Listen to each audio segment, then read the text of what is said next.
What's up, y'all? It's Carla, aka Sela the Poet. Happy Saturday evening. So it is October, which is Domestic Violence Awareness Month. I am a survivor of domestic violence, family violence, child abuse, as well as partner abuse. So when I was younger, my dad was an alcoholic and he was also drug addicted. And a lot of times he would get into violent altercations with my mother. I grew up seeing it. I grew up seeing them have physical altercations and fights. I grew up seeing my mother get beat up. There's times she was choked out, pushed into walls, punched in the face, assaulted, nose bleeding, marks on her face, all of that. I grew up seeing that. Sometimes these fights happened in my room, sometimes they happened in the kitchen, sometimes they happened at different parts of the house. And my dad was usually so high and under the influence that he wanted me to watch, you know? He wanted me to watch. He would tell me that I need to get my ass upstairs, and my mother would be trying to protect me, telling me to go downstairs to my grandmother. And so I had to deal with those, when I was younger. That was the type of dynamic that was in my house. And my father, what goes on in this house stays in this house, is something that he used to say. And now that I'm an adult and now that I'm older, I realize that staying silent, it never helped me. It never helped to heal me. It never helped to hold him accountable for the things that he did. It doesn't help anybody when you keep a secret like that. Some people will keep that secret because they don't want to get more beatings, or they don't want more violence to come against them, or they don't want to get unalived.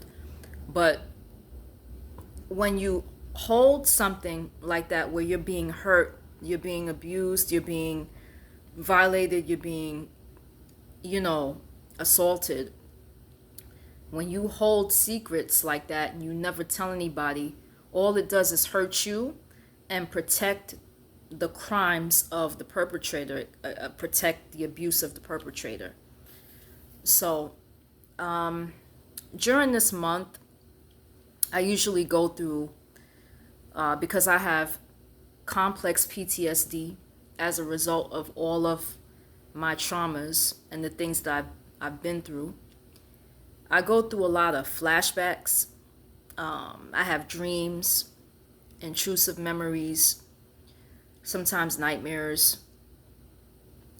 Sometimes it's just my experiences come back to me very, very vividly because I'm reminded of the things that I went through and the things that I survived. And I've been through a lot. I've basically been through hell and back. Growing up in a house where basically you had no voice. It had to be, my father was a strict disciplinarian, he was a military guy, and it had to be his way or the highway. And then eventually, once my parents got divorced, my mother became that type of person, a strict disciplinarian where it had to be her way or the highway. And so when you would try to voice your opinion about something or whatever, you would be belittled, you would be insulted, you would be called names, called a bitch, told you had no common sense, called stupid, and you're basically just kind of having to be under control, like very, very controlling behavior. And it's not easy for me to talk about this, but it is my truth. It is my reality. And it affects me. It affects the person that I have become. I would have never found my strength. I would have never known, what's wrong and how dysfunctional it was until I faced it, until I faced what actually happened to me, where I actually took a look at it and analyzed the things that happened to me as a child. And I saw things and I experienced things that I probably shouldn't have, right?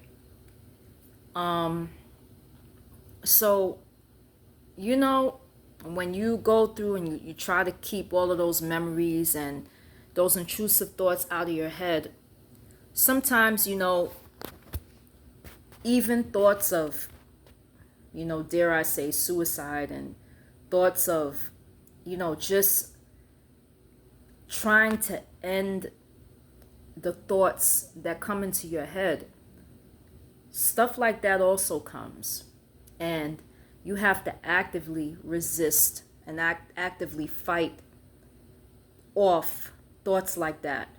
You have to remind yourself that just because you were abused, just because you were violated, you were assaulted, you were treated with violence, you were belittled, you were bullied, you went through horrific things, it isn't a reflection of your true worth. Those people that were supposed to love you, that were supposed to protect you, they had serious problems, okay?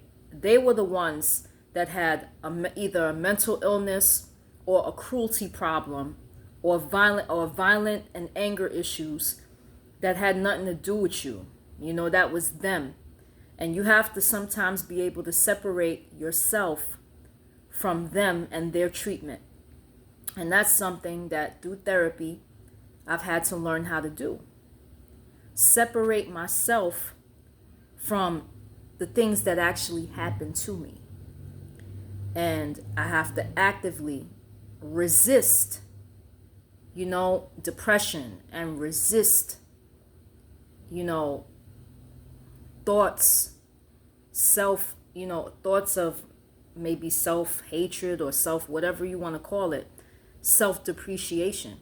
You have to actively resist it, and you have to fight and tell yourself that just because somebody mistreated you does not mean that you don't have worth, that you don't have value. You still have value. You still have worth. You didn't deserve the abuse and the violence and the mistreatment and the cruel treatment that you went through.